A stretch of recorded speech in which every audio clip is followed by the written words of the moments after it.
আসসালামু আলাইকুম এভরিওয়ান। আমি মোহাম্মদ মামুন মিয়া। আমি হাঙ্গেরি ভিসা পেয়েছি রিসেন্টলি এবং আমি ধন্যবাদ জানাই স্টাডি অ্যাসিস্ট ফর ইউরোপ পরিবারকে।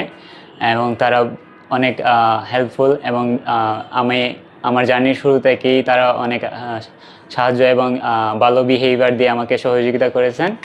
এবং আমি প্রত্যেককে জানাই আন্তরিকভাবে অভিনন্দন এবং শুভেচ্ছা। এবং যারা হবিগঞ্জ বা তার বাহিরে আছেন, যে অ্যাব্রোডে যাওয়ার পরিকল্পনা করছেন, তারা অবশ্যই স্টাডি অ্যাসিস্টের সাথে যোগাযোগ করতে পারেন। এবং যদি প্রশ্ন করেন যে আমার জার্নিটা কেমন হয়েছে, তাহলে আমি বলবো যে আমার এটাই ছিল আমার ফার্স্ট জার্নি, যে আমি কোনো দেশে অ্যাপ্লিকেশন করেছি বিদেশে যাওয়ার জন্য। এবং স্টাডি অ্যাসিস্ট এমনভাবে আমাকে সহযোগিতা করেছে যে আমার কিছুই করতে হয়নি। জাস্ট আমি একটা ইন্টারভিউর জন্য গিয়েছিলাম এবং যা ভিসার জন্য গিয়ে নিয়ে এসেছিলাম। আর কোনো কষ্টই আমার হয়নি এবং তার জন্য আমি আন্তরিকভাবে অভিনন্দন জানাই স্টাডি অ্যাসিস্ট পরিবার।